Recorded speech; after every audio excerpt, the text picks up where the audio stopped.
No jokes in this cold open, kind leaders, because today's show is about a serious topic. This episode idea came from one of your fellow listeners who responded to a recent call I made for episode ideas.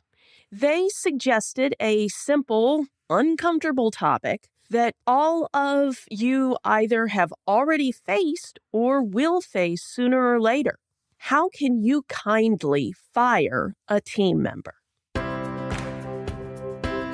Welcome to the Kind Leadership Challenge, where every Monday morning I teach you to heal your school or library in the next 10 minutes. I'm Dr. Sarah Clark, founder of the Kind Leadership Guild, where I use my PhD in higher ed leadership and nearly 2 decades of experience in academic libraries to advise a growing community of educational leaders who want to build a better world without burning out. Kind leaders make the tough decisions without becoming jerks. We plan effective systems that help us get the job done with less money and effort. And we've learned that once we stop controlling and start collaborating, any vision becomes possible. To be clear, kind leadership's pretty simple, but it's rarely easy.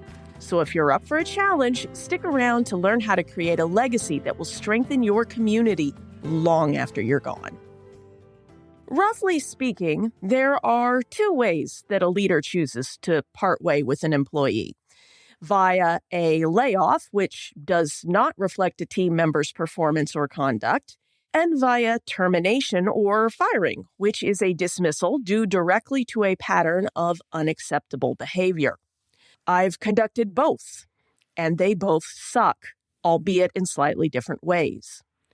A firing feels sharper than a layoff, more personal, and more like you failed the struggling team member in some way. Now, feeling bad or guilty or reluctant doesn't mean you're an indecisive leader, or even less, that you shouldn't terminate this employee. It means that you're an empathetic human being who wants to end your working relationship with this employee as humanely as the circumstances permit for all concerned.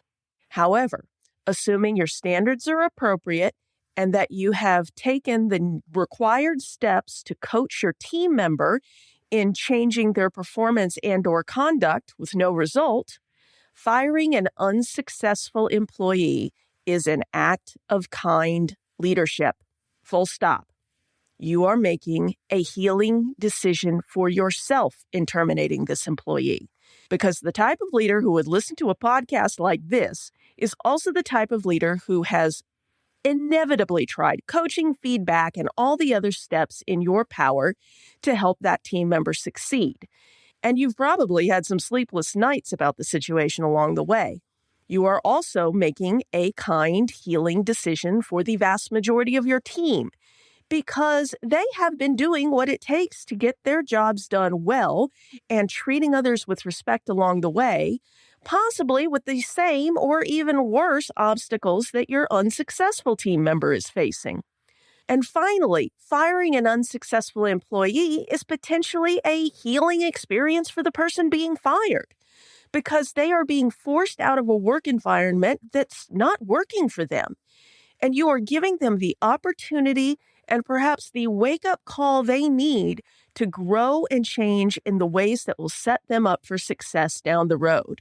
Cold comfort, perhaps, but a little something you can hold on to when termination day comes. So, we've determined that firing our team member is the best possible decision in what is a bad situation. Next up is making a plan for the firing process itself. Hopefully, you don't have to fire people very often. Assuming that's the case, then you need to make sure you know everything you need to know and confirm that there's not anything that you don't realize you need to know in order to conduct an effective termination process that gets the job done efficiently. When I had to deal with my first termination, I knew that it began with calling the employee into the office and ended with them leaving the premises, but I was pretty hazy on all the details in the middle. Fortunately, most of us in education have some sort of human resources department or legal counsel's office that can coach you through the process and make sure that all the necessary bureaucratic hoops are jumped. Hopefully, you've been able to consult with them throughout the corrective action or performance improvement process. But either way, reach out to them again and have them walk you through whatever process is in place for your organization when it comes to terminating an employee. I know that we don't like to be a bother to other folks who are at least as busy as we are, if not more so, but HR would rather be called in early and needlessly than to have to untangle legal consequences if something is handled improperly. HR can also help you prepare for and think about any concerns you have about ensuring the meeting stays on track, coordinate with security staff where appropriate, and HR may often attend or even lead the dismissal meeting depending on the circumstances and your organization's policies. In addition to knowing the do's and don'ts of the firing procedure and handling any paperwork that needs to be done in advance, think about the steps that you take in planning any difficult conversation and follow them to plan for this termination. In fact, this is one of the few times I would recommend having a script for your conversation. And in fact, your HR department may even have a script that they want you to follow. In any case, keep the meeting short and to the point. Remind yourself and the employee, if necessary, that the decision has already been made and you are just informing them of it. In many cases, you can simply sit the employee down, remind them of whatever corrective process they've been involved in, and inform them that they are being terminated. In addition to your script, you should have thought through likely questions and prepared answers to them, ideally in writing as well as verbally, as the employee may be too emotional to remember what you said or even think to ask questions. Don't let things drag on, though, certainly no more than 10 or 15 minutes at the outside. Then proceed with whatever process is appropriate to have them collect their belongings and leave the premises. Once the employee has left, you can exhale, but your job's not quite done yet. As soon as is practical, inform the rest of your team that the terminated employee is no longer with the organization and the plans that you've made for handling their workload in the short term. HR will probably advise you on what questions you can answer and which are considered confidential, but always check with them if you're unsure what you can share. And if in doubt, don't share. Expect and allow for some strong emotions from your team and your community in the next few days, perhaps in surprising forms and from surprising people. However, keep your own opinions and feelings to yourself and to your trusted advisors, and concentrate your energy on gently but firmly guiding your team onward and upward. And with that, here's your Kind Leadership Challenge for this week. I can't share everything about firing an employee in a 10-minute podcast, so I didn't even really try to do more than touch on the general principles I consider most important to creating a kind, or at least not unkind, termination process. So I'm going to give you some homework. Brainstorm a question or two you have about how to handle an employee termination, whether it's a general best practice or the specific processes at your organization, and go find the answers. There are a lot of great resources out there, and again, your HR team would much rather be consulted before they're needed.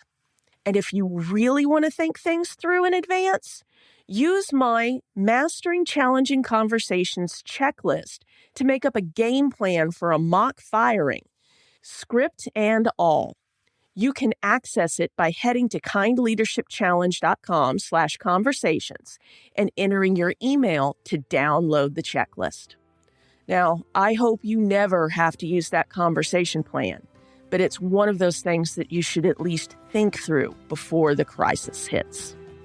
Thanks as always for listening to the Kind Leadership Challenge and for growing humanely, managing effectively, and creating collaboratively in your own organization. And if you know someone who might find this episode helpful, hit share in your podcast app or just send them over to kindleadershipchallenge.com/86. Never doubt that day by day you are building a better world, even if you can't see it yet.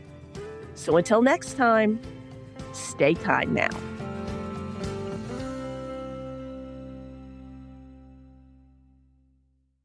Oh, one last thing.